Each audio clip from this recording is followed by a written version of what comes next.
নমস্কার, যারা ফেসবুক লাইভে প্রত্যেক মায়ের অনুষ্ঠান দেখেন তাদের সকলকে মায়ের ফেসবুক লাইভ এই সৎসঙ্গ অনুষ্ঠানে স্বাগত। আজকে যে বিষয়টা আমরা অ্যাড করেছি ক্যাপশনে, সেটা হচ্ছে যে বেলপাতা কে, কেন বাবার মাথায় আমরা বেলপাতা চড়াই, আর বেলগাছের তলায় কি অসাধ্য সাধন হতে চলেছে। চলে যাবো মায়ের কাছে এই বিস্তর আলোচনায়।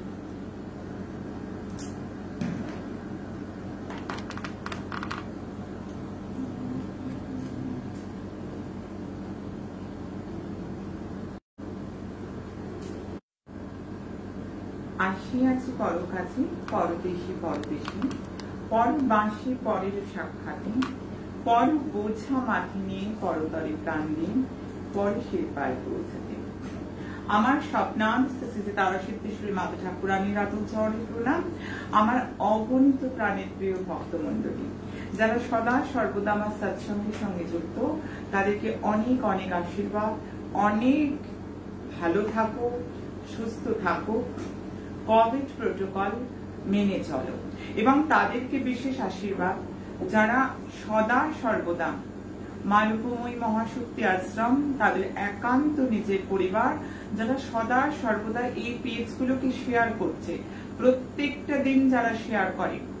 আমি আমার গুরু পরম্পরা থেকে শুনে আসছি বরাবর, গীতা পাঠ করে পুণ্য, গীতা শুনে পুণ্য, গীতা প্রচারে অধিক পুণ্য।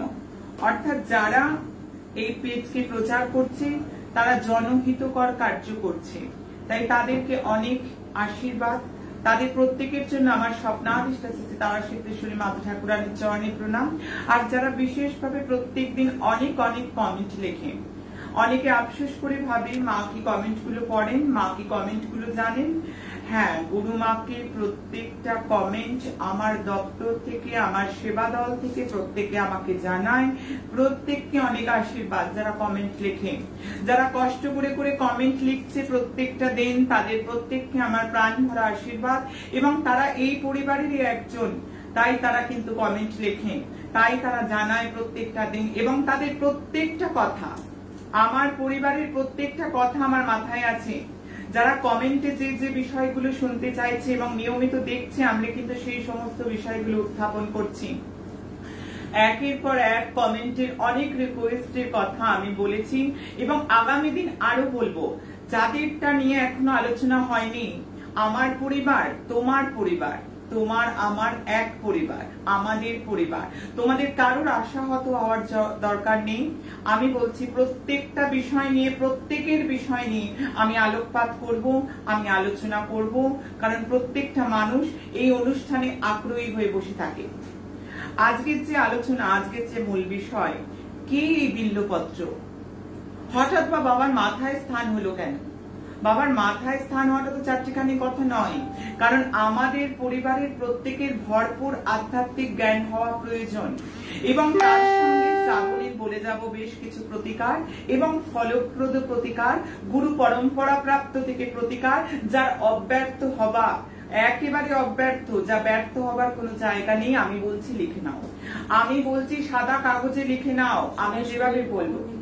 হ্যাঁ বলো।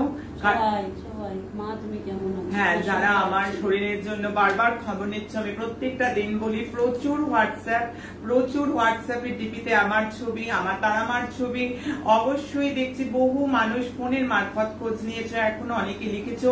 যে সমস্ত ভক্তগণ আমার লিখেছো, আমি অনেক ভালো আছি, আগের থেকে আমি অনেক ভালো আছি।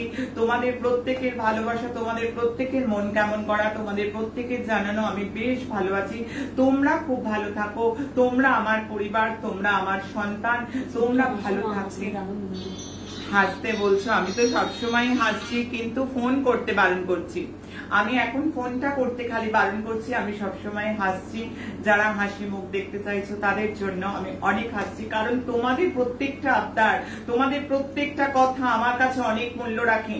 তোমাদের প্রত্যেকটা আবদার, কারণ এই পরিবারে তোমাদের আবদার একেবারে ওপেন করতে পারো তোমরা, কারণ এই প্ল্যাটফর্ম তোমাদের প্রত্যেকের, এইখানে প্রত্যেকের 16 আনা অধিকার আছে মন্তব্য করবার, কোনটা শুনতে চাও বলবার, কোন আধ্যাত্মিক বিষয়ে আলোকপাত করব সেটা জানবার, কোন পূজার কোন ক্রমটা জানবার সমস্ত অধিকার তোমাদের টোটালি কিন্তু সম্পূর্ণ অধিকার আছে। আমি প্রত্যেকটা দিন বলি, আবারও বলছি, যে এই সময়টা যদি ফোন করা হয় তাহলে কিন্তু আমি বক্তব্য রাখতে অসুবিধা হয়, আমার মূল কথা মূল বিষয় বক্তব্য রাখতে আমার অসুবিধা হবে। তাই সেই জন্য বলবো এই সময়টা ফোন নয়, আমি আবার অন্য সময় কথা বলবো। আমি সবার সাথে কথা বলি, কারণ আমার পরিবার যখন আমাকে সবার সাথে কথা বলতে হবে, তাই এখন সহায়তা তোমাদের করতে হবে ফোন না করে, কেমন? তা যাই হোক, এই ভদ্রমহিলার লোকের নামটা আমার নামটা নাও। আচ্ছা কি বলো, কি নাম বলো? হ্যাঁ, ঋত্বিক পাল। ঋত্বিক, আমি তোমার নাম নিলাম। তুমি কি জানতে, কি বলেছেন? হাসলে ভালো লাগে। ওকে ঋত্বিক, আমি অনেক হাসছি তোমার জন্য। আমি চাই তোমাদের প্রত্যেকের জীবন থেকে দুঃখ চলে যাক। আমি চাই তোমরা শেয়ার করো প্রত্যেকে, যার যার মন চাইবে।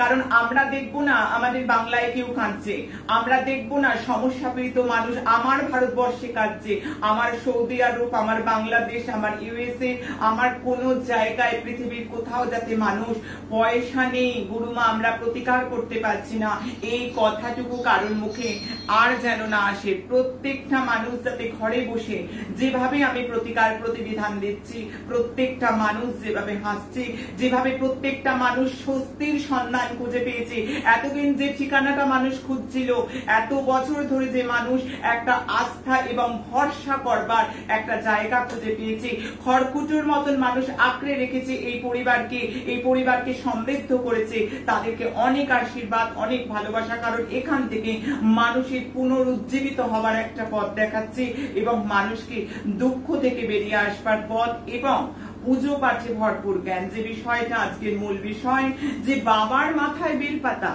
বাবার মাথায় স্থান গেল কি করে, কে এই বিল্লপত্র হঠাৎই বা বাবার মাথায় কি করে গেল, এইটা জানতে হবে।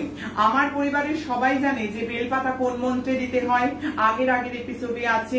যারা আজ আমার পরিবারে নতুন তাদেরকে আমি অনুরোধ করব তারা আগের এপিসোড গুলো দেখবেন। আবার এও জানে যে বিল্লপত্র কেমন ভাবে দিতে হয়, সেটাও প্রত্যেকে জানে। কারণ আমাদের পরিবারে থাকবে ভরপুর শাস্ত্র জ্ঞান। আমি শেখাবো শাস্ত্র, যেখানে আমি তন্ত্র জ্যোতিষ শাস্ত্র পড়িয়াচ্ছি। ভারতবর্ষের বহু সন্ন্যাসী, পৃথিবীর বহু সাধু সন্ত যেখান থেকে তৈরি হয়েছে, আমি শেখাবো তোমাদেরকে ভরপুর শাস্ত্র জ্ঞানী, টরিটম্বু শাস্ত্র জ্ঞানী। আমার পরিবারের প্রত্যেকে রেডি থাকবে শাস্ত্রের কথা বলার জন্য। তাদের ঘরের প্রত্যেকটা পুজো পদ্ধতি, প্রত্যেকটা কিছুকে আমি সূত্রে দেবো যে সমস্ত ভুলগুলো হচ্ছে। তবে প্রকৃত শ্রাবণ মাস চলছে, এই শ্রাবণ মাসে যদি বাবার কথা শোনা যায় তাহলে সঙ্গে সঙ্গে কিন্তু আজকে শিব চর্চা আমাদের বিষয়, আজকে ভগবান শিবকে নিয়ে চর্চা। আমরা কেন শুনবো? আমাদের তো সকলেই বলে ঠাকুরের কথা শুনতে, কিন্তু ভালো লাগে না দীর্ঘক্ষণ ঠাকুরের কথা শুনতে। এমনটা হয় না? আমার পরিবারের প্রত্যেকের সঙ্গে, অনেকের সঙ্গে হয়, ঠাকুরের কথা শুনতে ভাল লাগছে না। কিন্তু জানো তো, আমি তো গুরুমা, আমি তো মা সবার প্রথম। সেই জন্য ঠিক জোর করে ওষুধ খাইয়ে দেবার মতন, ঠিক একেবারে আঁকলে সন্তানকে, আমার পরিবারের প্রত্যেকে আমার সন্তান, আমি আঁকলে ধরে মায়েরা যেমন ঠিক সন্তানদের ভালোবেসে খুব শরীর খারাপের মধ্যেও জোর করে খাবার মুখে দিয়ে দেয়, ঠিক আমিও কিন্তু তোমাদের প্রত্যেকের কানের মধ্যে দিয়ে দেবো সেই পাবন কথাগুলো, যেটা আজকে শ্রাবণ মাসে শুনলে কি হবে, শুনলে কেন শুনবো আমরা ভগবানের কথা। আমি প্রবচন করি দেশে বিদেশে, বহু বিদেশের মাটিতে মানুষ শুনেছে আমার প্রবচন, ভারতবর্ষের কোনায় কোনায় মানুষ শুনেছে আমার প্রবচন। প্রবচনের প্রয়োজনীয়তা কি?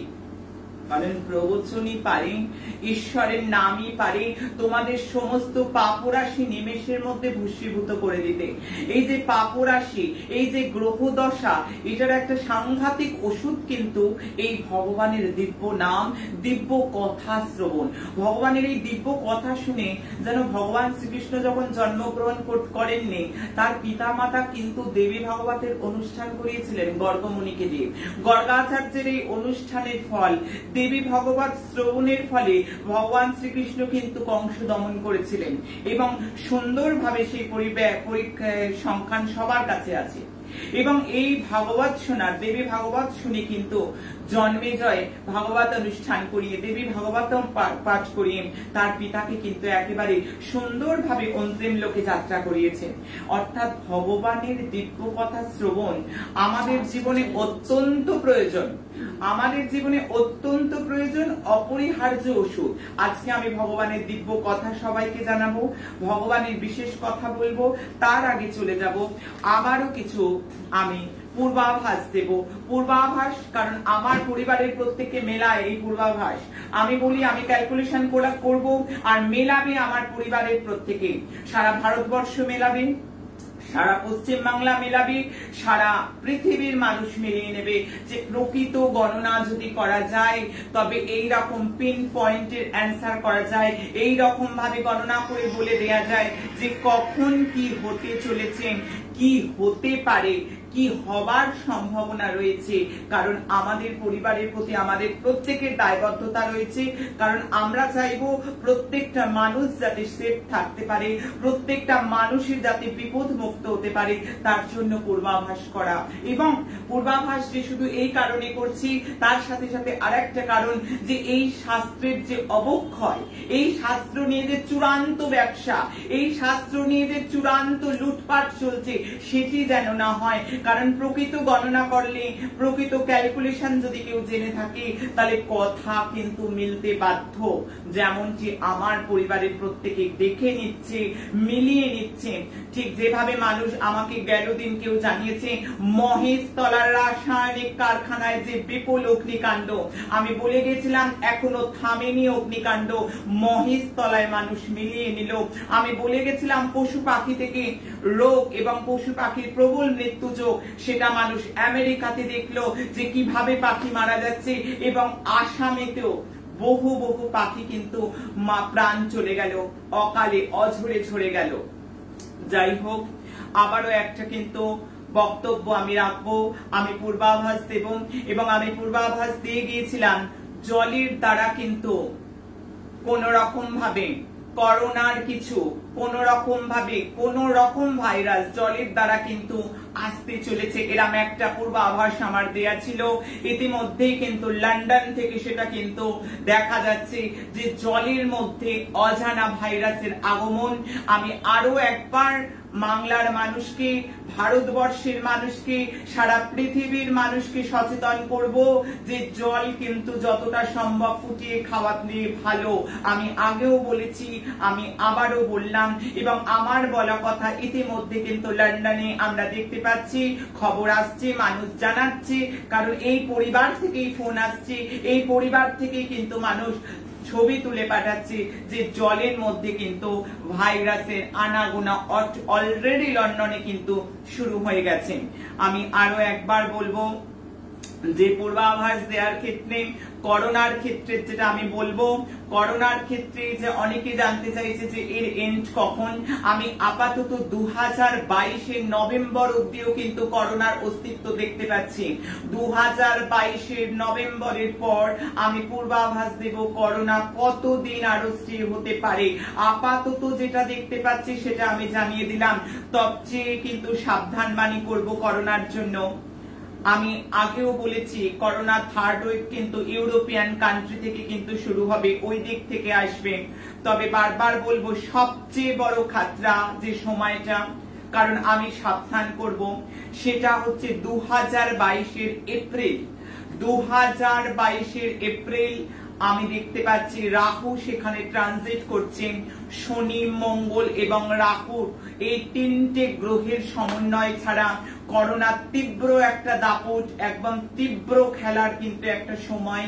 আমি সবাইকে জনসচেতনতা করব, তোমরা কোভিড প্রোটোকল মেনে চলবে, তোমরা মাস্ক ইউজ করবে, তোমরা স্যানিটাইজার ইউজ করবে, যাতে এই ধরনের অপ্রীতিকর ঘটনা, এই ধরনের ডামাডোলের ঘটনা আমার বাংলা তথা ভারতবর্ষ তথা বিশ্বের কোনো মানুষকে যেন স্পর্শ করতে না পারে। আমি চাই আমার এই ক্যালকুলেশন যাতে না মেলে। তবে বারবার বলছি ক্যালকুলেশনের জায়গায় যাতে প্রত্যেকে সজাগ হলে এই ক্যালকুলেশন মিলবে না, আমি বারবার বলবো। সেক্ষেত্রে কিন্তু আমি বলেছিলাম পশু পাখির থেকে মানুষের রোগ ছড়ানোর সম্ভাবনা আমি ক্যালকুলেশনে পরিষ্কার দেখতে পাচ্ছিলাম। অলরেডি মানুষ শুনেছে বার্ড ফ্লুতে কিন্তু বাচ্চা মারা গেছে, বার্ড ফ্লুতে কিন্তু বাচ্চা মারা গেছে। আমি বারবার বলছি এই ধরনের ঘটনা যাতে না ঘটে, সবাই জগদম্বার কাছে প্রার্থনা করবেন। এছাড়া যেটাও আমি দেখতে পাচ্ছি, ধর্মস্থানে কোনো আতঙ্কবাদী হামলা কিংবা এমন কোনো ঘটনা যে কোনোদিন বন্দুক ধরেনি, হঠাৎ করে বন্দুক ধরা বা গুলি বর্ষণ হওয়া ধর্মস্থানের উপর আমি দেখতে পাচ্ছি। ধর্মস্থানের উপর আমার ক্যালকুলেশন যেটা বলছি সেটা আমি আমার পরিবারের সাথে শেয়ার করলাম। আমি বারবার বলছি রক্ত সম্বন্ধীয় কোনো রোগের কিন্তু প্রাদুর্ভাব অনেকের মধ্যে বিস্তার হতে পারে, সেটা সাবধান করব। অ্যাক্সিডেন্ট থেকে সাবধান করব, আমি সীমানায় আঘাত সেখানে সাবধান করব, আমি অগ্নিকাণ্ড থেকে আরো একবার সাবধান করব। 25শে জুলাই থেকে 7ই আগস্ট আমি যে কটা রাশির শুভ আছে আগে বলে নেব। মেষ, কর্কট, সিংহ, কন্যা, ধনু, কুম্ভ। 25শে জুলাই থেকে 7ই আগস্ট একটা লিখে রাখো। আর যাদের সাবধান হওয়ার কথা বলবো তাদের মধ্যে কিন্তু বৃশ্চিক এবং মকর, আমি যথেষ্ট সাবধান হতে বলবো তাদেরকে, কারণ এই সময়টা অত্যন্ত অত্যন্ত ক্রুশিয়াল টাইম। আমি সাবধান হতে বলবো, মা ভগবতী জগদম্বার শরণ নিতে বলবো, যাতে এরকম অপ্রীতিকর ঘটনা কারুর ক্ষেত্রে না হয়, কারুর না ঘটে। আজকের মূল বিষয় এবার চলে যাব। পূর্বাভাসের পাঠ শেষ, আমি ভালো মন্দ যাদের সাবধান সমস্ত কিছু বললাম।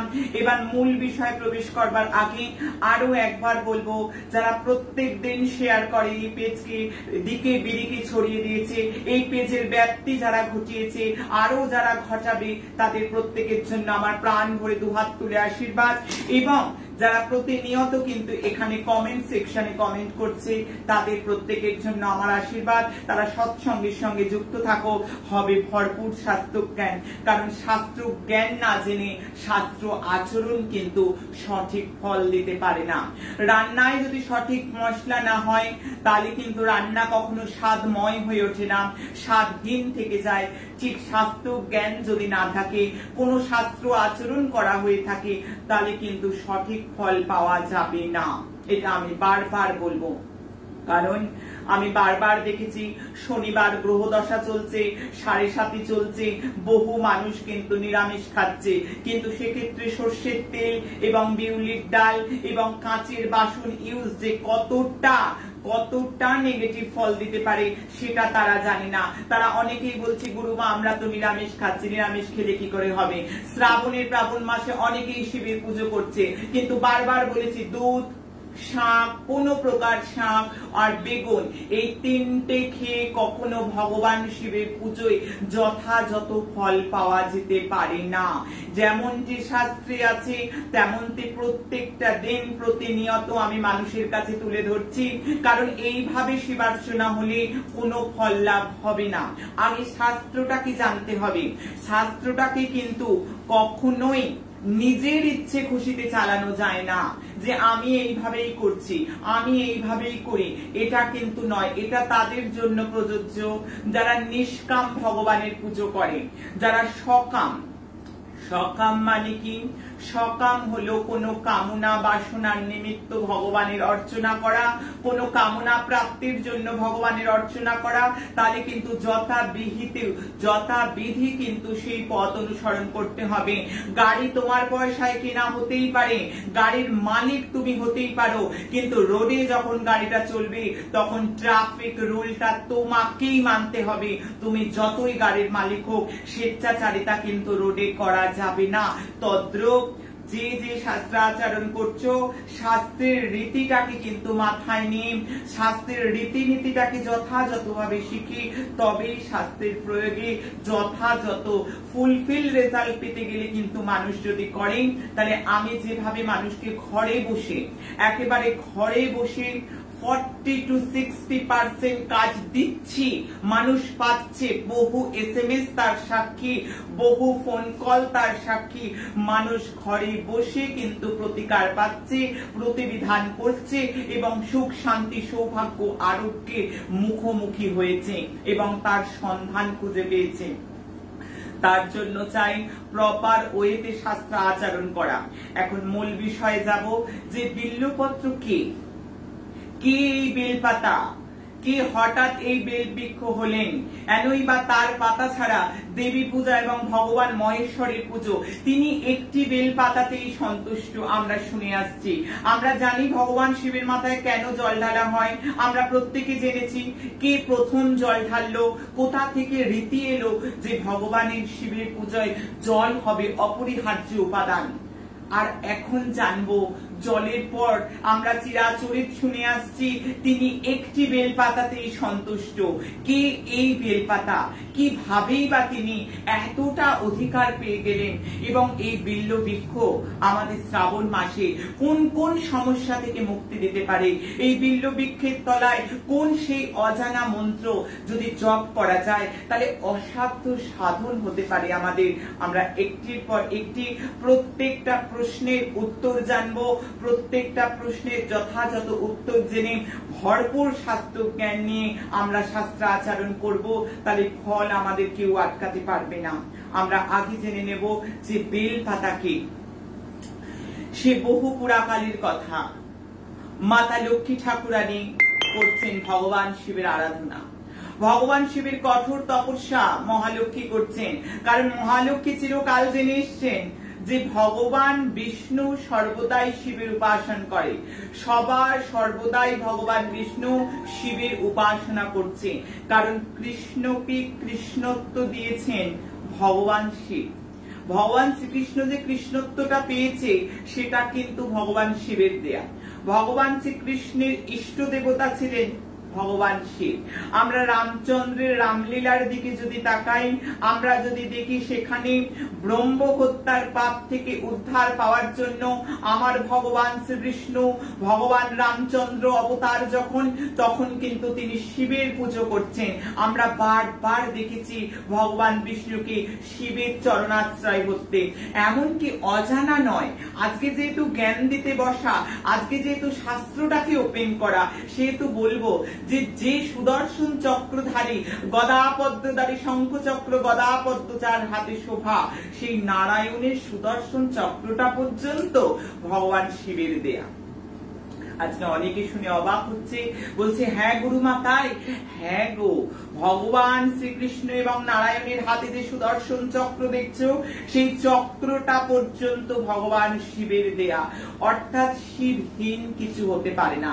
তুমি কালী ভজো, তুমি কেষ্ট ভজো, তুমি শিব ভজো, তুমি রাধা ভজো, তুমি রাম ভজো, তুমি যারই উপাসনা করো না কেন, তোমায় শিবের উপাসনা করতে হবে, কারণ শিবহীন কোনো পূজা কভু সিদ্ধ নয়।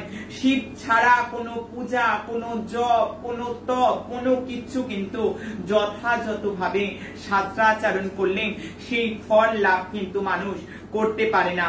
তাই জন্য আমি বারবার বলবো শাস্ত্রটাকে কিন্তু সঠিকভাবে প্রত্যেকের জানতে হবে, সঠিকভাবে জেনে তবে কিন্তু তার প্রয়োগ করলে মানুষ ফল পাবে। কারণ প্রত্যেকটা বিষয় আমি যাবার আগে প্রত্যেকটা উপাখ্যান আমি বলি, সেখান থেকে মা লক্ষ্মী ঠাকুরানী বারবারই কিন্তু তিনি দেখছেন, বারবারই কিন্তু তিনি দেখেছেন যে ভগবান শ্রী বিষ্ণু বারবারই কিন্তু শিবের উপাসনা করেছেন। অর্থাৎ সহধর্মিনীর ধর্মটি তাই, যেমন পথে স্বামী অগ্রসর হয়েছে তেমন পথে মা লক্ষ্মী নিজেকে উৎসর্গীকৃতা করেছেন ভগবান শিবের চরণে। তিনিও নিমগ্ন হয়ে গিয়েছেন ভগবান শিবের সাধনায়, তিনিও কঠিন থেকে কঠিন তপ শুরু করেছেন, যিনি ভগবান শিবের স্তবের মাধ্যম দিয়ে ভগবান শিবের অনুকম্পা লাভ করবার চেষ্টা করছেন তীব্র সাধনা। সাধনা ক্রমে ক্রমে গ্রাঢ় হতে শুরু করলো। মা লক্ষ্মী ঠাকুরানী যার তপস্যা করছে প্রত্যেকটা মানুষ, যার এতটুকু ছটাকের জন্য গৃহস্থ মানুষ হেতা থেকে ওঠা, যার এতটুকু অদর্শনে বা অভাবে জীবন ছারখার হয়ে যায়, সকাল থেকে রাত অবধি উঠলে শুধু হাত পাতা, এতটুকু অর্থের জন্য মানুষের জীবের ক্ষুধা পর্যন্ত নিবৃত্তির পথে বাধা হয়ে ওঠে। সেই লক্ষ্মী ঠাকুরানী মা আমার আজ বসেছেন, আমার মা বসেছেন আজ ভগবান শিবের আরাধনায় কঠিন থেকে কঠিন তপ তিনি সাধন করে যাচ্ছেন। ভগবান শিবের অনুকম্পা যে আজ তাকে পেতেই হবে, কারণ ভগবান শিবের অনুকম্পা যদি না পান তাহলে সঠিকভাবে তিনি যে সহধর্মিণী, তিনি যে নারায়ণের সহধর্মিণী, নারায়ণ যে পথে অগ্রসর হয়েছেন তিনিও সেই পথে অগ্রসর হবেন। তিনি সংকল্প করে বসলেন 1008টি পদ্ম ফুলে ভগবান শিবের পুষ্পাভিষেক করবেন। যেমনটি বলা তেমনটি করা। মা লক্ষ্মী যে মুহূর্তে ঠিক করলেন যে আমি অষ্টোত্তর শত নয়, আমি অষ্টোত্তর সহস্র পদ্মে করব ভগবান শিবের অর্চনা, যেই বলা সেই কাজ। সঙ্গে সঙ্গে মাতা লক্ষ্মী ঠাকুরানী সহচরীদের দিয়ে স্বর্গের বিভিন্ন উদ্যান থেকে 1008 পদ্ম নিয়ে শুরু করলেন ভগবান শিবের আরাধনা। একটি একটি পদ্ম নিচ্ছেন আর ভগবান শিবের মস্তকে ওম নমঃ শিবায়, ওম নমঃ শিবায় বলে একটি একটি করে পদ্মফুল ভগবান শিবের উদ্দেশ্যে তিনি নিবেদন করতে থাকছেন। ভগবান শিব হলেন ভক্তবৎসল, কিন্তু ভক্তবৎসল ভগবান আশুতোষ ভগবান। আশুতোষ শব্দের অর্থ আশুযুক্ত তোষ, অল্পতই যিনি তুষ্ট তাই তিনি আশুতোষ। যিনি স্বয়ংভূ, যিনি নিজে থেকে উঠেছেন তাই তিনি স্বয়ংভূ।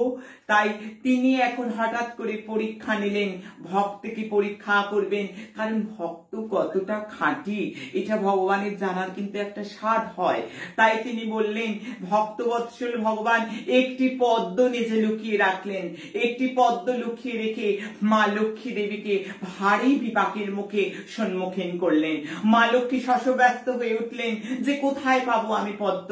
আমার 1007টি পদ্মে পুজো হলো, কিন্তু একটি পদ্মের জন্য পুজো আমার অপূর্ণ রয়ে যায়। এই মতো অবস্থায় মাতা লক্ষ্মী দেবী অত্যন্ত চিন্তান্বিত হয়ে উঠলেন এবং তার দু চোখ দিয়ে বয়ে বেরোতে লাগলো ধারা। ধারায় ধরা ভেসে যাচ্ছে, মা লক্ষ্মী কাঁদছে। এমন অবস্থা, মা তখন নানা রকম চিন্তা করতে লাগলেন। চিন্তা করতে করতে তিনি মনে করলেন যে ভগবান নারায়ণ এক সময় তাকে বলেছিলেন, তোমার দেহের, তোমার স্তনদয় যেন পদ্ম ফুলের ন্যায়। এই কথা যেই মা লক্ষ্মীর স্মরণে গেল, সঙ্গে সঙ্গে তিনি তার একটি স্তন কেটে সঙ্গে সঙ্গে ভগবান শিবের লিঙ্গের ওপর স্থাপন করে দিলেন, যে তার স্তন যেন পদ্ম সদৃশ। এই ভাবনা করে কিন্তু দেবী সঙ্গে সঙ্গে কিন্তু সেই ভগবান শিবের মাথায় চড়িয়ে দিলেন। প্রকট হলেন ভগবান। আশুতোষ অল্পতেই সন্তুষ্ট। প্রকট হলেন, প্রকট হয়ে বললেন যে হে দেবী, তোমার ভক্তিতে আমি সন্তুষ্ট, তোমার ভক্তিতে আমি সন্তুষ্ট, তোমার পুজোয় আমি সন্তুষ্ট। তোমার ভক্তি নিষ্ঠা, তোমার একাগ্রতা ভগবান শঙ্করকে জ্বলিয়ে দিয়েছে। আমি আজ থেকে তোমাকে বর দিচ্ছি, তোমার এই স্তন থেকে, তোমার এই অংশ থেকে এক বৃক্ষ উৎপন্ন হবে এবং সেই বৃক্ষ ব্যতীত আমাকে সহস্র ফুল, সহস্র ফল, সহস্র উপাচারেও যদি ভক্ত পুজো করে তাহলে কদাচ কিন্তু আমার কৃপা লাভ হবে না। ভগবান শিব মহাশিব পুরাণ 24,000 শ্লোক সম্বলিত সেই গ্রন্থে উল্লেখ করলেন যে যদি এইভাবেই আমার পুজো করা যায় তবেই আমি কিন্তু ভক্তের প্রতি সন্তুষ্ট হব। সেইখান থেকে লক্ষ্মী দেবীর অংশ থেকে সেই যে বৃক্ষের জন্ম হলো তার নাম বিল্ল বৃক্ষ। এই বিল্ল বৃক্ষের পাতা যতক্ষণ ভগবান শিবের মস্তকে না দেয়া হয় ততক্ষণ কিন্তু কখনোই শিব পূজার সম্পূর্ণতা পায় না। শিব পূজার সম্পূর্ণতার দুটি জিনিস অপরিহার্য। একটি হলো জল, যেটার কাহিনী এবং বর্ণনা শিব পুরাণ থেকে আমি তোমাদের বলেছি। আজকে শ্রাবণ মাসে আমি সোমবার তোমরা পূজা করছো, তাই আমি তোমাদের জানালাম কেন, কি এই বেলপাতা কেন দেব এই বেলপাতা শিবের মাথায়। কারণ ভগবান শিব বলেছেন, আমি লক্ষ্মী ছাড়া কখনো থাকি না। যেরূপ নারায়ণের বামে সর্বদা বিরাজমান মহালক্ষ্মী, তেরূপ ভগবান শিবের সঙ্গে সদা সঙ্গে মা লক্ষ্মী বিরাজমান বিল্লপত্র রূপে। অর্থাৎ বেলপাতা বিহীন কখনো শিবার্চনা অর্চনা হয় না, অর্থাৎ যিনি শিবের অর্চনা করবেন তিনি তৎক্ষণাৎ মা লক্ষ্মীর কৃপা ধন্য হয়ে যাবেন। আমি বলছি লিখে নাও, আমি বলছি তোমরা এই কথাটি লিখিয়ে নাও এবং মিলিয়ে নাও, এবং সেই অজানা মন্ত্রগুলো বলবো, যে মন্ত্রগুলো কিন্তু সঠিকভাবে উচ্চারণ করা গেলে শ্রাবণ মাসে এক অদ্ভুত ফল। এবং যারা শ্রাবণ মাসে পদ্ম ফুল দিয়ে ভগবান শিবের অভিষেক করবে বিল্ল বৃক্ষের তলায়, আমি বারবার বলবো বেল গাছের তলায় যদি শ্রাবণের সোমবার পুজো করা যায়, যে বৃক্ষে ফল হয়েছে সেই বৃক্ষে যদি তলায় পুজো করা যায়, তাহলে আর্থিক উন্নতি, দাম্পত্য কলহ নাশ, গৃহে সুখ সৌভাগ্য আরোগ্য, আমি বলছি সাদা কাগজে লেখো, কেউ আটকাতে পারবে না। কোন মন্দির, কোন দেবালয়, কোন পাথরের অনেক বড় সিংহাসন তার চেয়েও অধিক ফল পাবে যদি বিল্ল বৃক্ষ তলায় ভগবান শিবলিঙ্গকে স্থাপন করে তোমরা সারা শ্রাবণ মাস যদি পুজো করতে পারো এবং যদি পদ্ম ফুলে ভগবান শিবের পুজো করো, অদ্ভুত ফল তোমাদের জন্য অপেক্ষা করছে। এবং মা লক্ষ্মীর মন্ত্র তোমরা জপ করবে, ওম শ্রীম মহালক্ষ্মী নমো নমঃ। এই মন্ত্র তোমরা পাঠ করবে। সঙ্গে যারা প্রবল অর্থ সংকটে কিংবা চাকরির সন্ধান করছো তাদের জন্য আমি মন্ত্র বলে দিচ্ছি, এই মন্ত্র লিখে নাও। বিল্ল বৃক্ষ মূলে ভগবান শিবের অভিষেক বিকেল 4:40 থেকে 5:40, এইটাই সময়।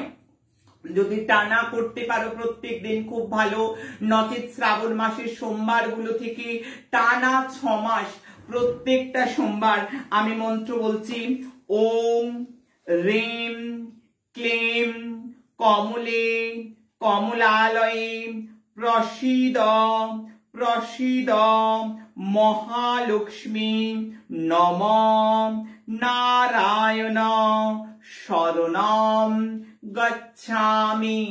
এই মন্ত্র 108 বার।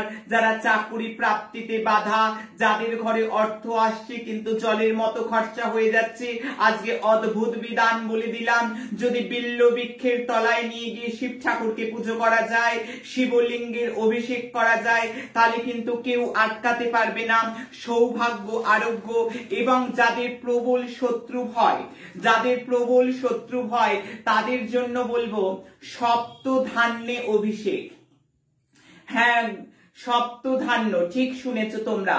কি এই সপ্ত ধান্য গুরুমা, কিভাবে করব অভিষেক? আমাদের তো প্রবল শত্রু। আমি বলছি কি কি এই সপ্ত ধান্য এবং কিভাবে অভিষেক করবে। এই অভিষেকও কিন্তু বিল্ল বৃক্ষের তলায় করতে হবে। বিল্ল বৃক্ষের তলায় সারা শ্রাবণ মাস থেকে টানা 6 মাস, অথবা সোমবার শুক্রবার, অথবা সোমবার শুক্রবার কিন্তু এইভাবে পুজো করবেন। সপ্ত ধান্য কি কি? এই সপ্ত ধান্যে অভিষেক হবে। সপ্ত ধান্যটা প্রথম লিখে নিতে হবে। আমি বলে দিচ্ছি, 1 নম্বর ধান, 2 নম্বর গম, 3 নম্বর তিল, 4 নম্বর জব, 5 নম্বর সাদা সর্ষে, 6 নম্বর মাসকলাই এবং 7 নম্বর মরিচ। এই সপ্ত ধান্যে যদি ভগবান শিবের অভিষেক করা যায়, শত্রু যতই কঠিন হোক, সেটা তোমার ব্যবসায় শত্রু, তোমার বাস্তুতে শত্রু, তোমার কর্মস্থানে শত্রু, তোমার জীবনে যেই শত্রু হোক, সেই শত্রুতা থেকে অব্যাহতি হয়ে গেছে। তুমি লিখে রাখো। সঙ্গে মন্ত্রটা আমি বলছি। এই মন্ত্রটি জপ করতে হবে, প্রোম নিম ছ নীলকণ্ঠ শিবায় নমঃ। এই মন্ত্রে জপ করবে। বিল্ল বৃক্ষের তলায় বসে জপ করবে। যাদের বিল্ল বৃক্ষ নেই, গুরুমা আমরা কি করব? তাদের জন্য একটা সাবস্টিটিউট পদ্ধতি আমি বলবো। সেক্ষেত্রে কিছুটা ফল হলেও হতে পারে কম। সেক্ষেত্রে বলবো একটা বেলের ডাল কিন্তু যদি নিজের ঘরের কোথাও মাটিতে বসিয়ে নেওয়া যায়, যেভাবে দুর্গা পুজোর সময় বেলতলা করে পুজো করা হয়, ঠিক এইভাবে যদি পুজো করা যায়, আমি বলছি বেশ কিছুটা ফল কিন্তু তোমরা ভালোই পাবে। এবং যাদের বিয়ে হচ্ছে না তাদের ক্ষেত্রে বলবো, যাদের বিয়ে হচ্ছে না তাদের ক্ষেত্রে বিল্ল মূলের তলায় বলবো বাবার অভিষেক করবে পঞ্চামৃত দিন। এবং কি কি মন্ত্র জপ করবে আমি বলে দিচ্ছি। রং সং রং খং ক্ষয় মধ্যে নিশ্চয় ইয় বিসর্গ খং মং রম জং ওং উং অর্ধনারীশ্বরায় শিবায় নমঃ এই মন্ত্র জপ করবে। যাদের গৃহে সুখ শান্তির প্রয়োজন তারা ভগবান শিবের মহামৃত্যুঞ্জয় মন্ত্র জপ করবে। যাদের পরিবারে ফাঁড়া চলছে তারা কিন্তু বিল্ল বৃক্ষের তলায় ভগবান শিবের জপ করবে, দারুণ ভালো ফল পাবে, দারুণ ভালো উপকার পাবে। তবে যারা জপ করছো তাদের ক্ষেত্রে একটা কথা কিন্তু আমি বলবো, কারণ আমাদের পরিবারের সঙ্গে যুক্ত, হ্যাঁ ওই দিনগুলো নিরামিষ খাবে। হ্যাঁ, যারা যারা প্রশ্ন করছো তাদের বলবো প্রত্যেককে ওই দিনগুলো কিন্তু অবশ্যই নিরামিষ। ভগবান শিবের পুজো করতে গেলে নিরামিষের সাথে সাথে দুধ বারণ, শাক বারণ, বেগুন বারণ, এই তিনটে দ্রব্য খেয়ে কিন্তু ভগবান শিবের পুজো হয় না রে বাবা। এই তিনটে জিনিসকে একেবারে বাদ দিয়ে দাও। এই তিনটে জিনিস বাদ দিয়ে অন্য দিন আহার করো। এই তিনটে জিনিস কিন্তু শ্রাবণ মাস গোটাতে আহার করো না, গোটা শ্রাবণ মাসে একেবারে নয়। দুধ নয় মানে দুধ রিলেটেড কিছু নয়। তবে এখন যেটা শেখাবো সেই বিষয়টা কিন্তু মাথায় রাখতে হবে। আমরা পুজোর জন্য শিখেছি আচমন করতে, আচমন মানে মনকে আঁচাতে শিখে গেছি। আমরা পুষ্প শুদ্ধি শিখেছি, আমরা জল শুদ্ধি শিখেছি। কিন্তু আমরা যখন জপ করি আমরা হাতটা তো শোধন করি না, করগুলো তো শোধন করি না, আমরা ফল কি করে পাবো? চিন্তা কি? তোমাদের গুরুমা তোমাদের জন্য হাত বাড়িয়ে রয়েছে, তোমাদের গুরুমা তোমাদের জন্য শাস্ত্রকে উজাড় করে দিতে এসেছে। কারণ একটাই লক্ষ্য, মা রূপময়ী মহাশক্তি আশ্রম পরিবারে যারা যুক্ত তাদের ভরপুর থাকবে শাস্ত্র জ্ঞান। কেউ পারবে না তাদের পরাজিত করতে কোনো অংশে শাস্ত্র জ্ঞান থেকে। সেই জন্য যদি শাস্ত্র জ্ঞান সঠিক থাকে তাহলে ফললাভে বাধা কোথায়? এবং প্রচুর শেয়ারের মাধ্যমে আমরা চাইবো প্রত্যেকের মধ্যে আলো আসুক, প্রত্যেক জায়গায় শাস্ত্রের প্রসার হোক, শাস্ত্রের প্রচার হোক। কারণ শাস্ত্র যদি না জানে মানুষ কেমন করে ফল পাবে? এই কথাটা আমরা বারবার বলি, তাই জন্য আবারও বলবো, যখনই আমরা পুজো করব তখনই কিন্তু আমরা প্রথমেই আগে আমরা করটাকে শোধন করে নেব। কর কি করে শোধন করব? না, একটা রক্তবর্ণ পুষ্প নেব এবং হে সৌ, হে সৌ এই মন্ত্রটা দ্বারা আমরা ডান হাতে ফুল নিয়ে আং হুম ফট স্বাহা এই মন্ত্র আমি আবার বলবো, আং হুম ফট স্বাহা এই মন্ত্র পড়ে আমরা দুই হাতের মধ্যে ফুলটাকে ভালো করে ঘষবো।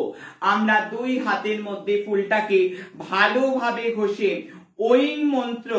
ওই মন্ত্রে সেটাকে আঘ্রাণ করব।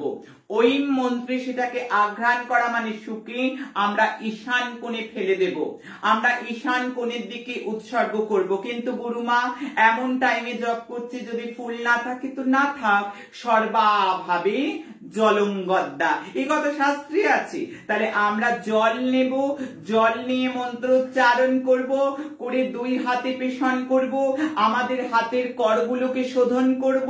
যদি আমরা জপমালায় করি, যদি আমরা করমালায় করি, আমরা যে কোনো মালাই যদি জপের জন্য নিই, আজকে আমরা এখান থেকে পাঠ নিয়ে নিলাম, আমরা শিক্ষা নিয়ে নিলাম, আমরা শোধন না করে হাতের কর আমরা জপ করব না।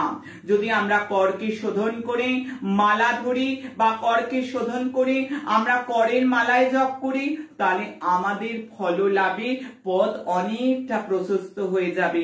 ঠিক যদি এইভাবে করা যায়, আমি চাইবো যে আজকের পেজ অনেক অনেক বেশি শেয়ার হবে। কারণ বিল্লপত্রের এই অজানা তথ্য, ভরপুর শাস্ত্র জ্ঞান, সঙ্গে হাতের কর শোধন এবং অজানা মন্ত্রের সম্ভার, আমরা চাইবো প্রত্যেকের ঘরে আলো আসুক, প্রত্যেকের জীবন থেকে তিমির জাগ দূরে আসুক শুভ পরিবেশ, আসুক শুভ বার্তা, আসুক ঘরে ঘরে শুভঙ্করের প্রবেশ। তবে আজ এই অবধি। আর যারা ভাবছো মা ঠিক তুমি যেভাবে ক্যালকুলেশন করছো ঠিক এইভাবেই ক্যালকুলেশন করে আমরা চাই জ্যোতিষ শিখতে, আমরা চাই তন্ত্র সাধনা শিখতে, 7059457404। আরো একবার বলে দিই 7059457404। এই নাম্বারে ফোন করবেন। এই নাম্বারে ফোন করে অনলাইন ঘরে বসে শেখো জ্যোতিষ। যতটা সম্ভব তন্ত্র পুরো হয় না অনলাইন, কিন্তু কিছু কিছু সম্যক ধারণা আমরা অনলাইনের মারফত বর্তমান পরিস্থিতিকে মাথায় রেখে দিচ্ছি, যাতে মানুষের হিতার্থে। কারণ মা রূপময়ী মহাশক্তি আশ্রম যেথায় বহুজন হিতায় বহুজন সুখায়, আমাদের প্রত্যেকটা কর্মসূচি আমাদের প্রত্যেকটা পদক্ষেপ শুধু সবার মুখে হাসি ফোটাবো এই আদর্শ নিয়ে চলা। তার জন্য আমরা শেখাই অনলাইনের মারফত।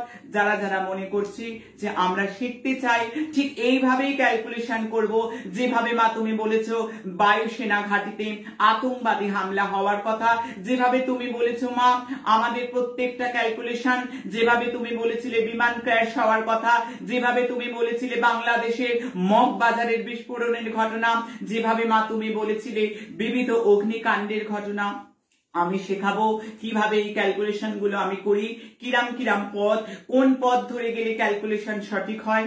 তবে আজকে সময় বলছে যাই যাই, আবারও তোমরা দেখতে থাকো, আবারও অনেক অজানা তথ্য নিয়ে ভরপুর স্বাস্থ্য জ্ঞান দিতে এবং ঘরে বসে 40 to 60% ঘরে বসে দেব প্রতিকার।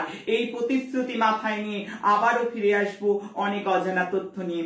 আজ এই অবধি, আজকে কথাকে এখানে বিশ্রাম দেব। সময় যে নাই তবু বলে যাই, আমি ছিলাম, আমি আছি, আমি থাকবো, ভয় কি গো, আমি তো আছি। জয় মা।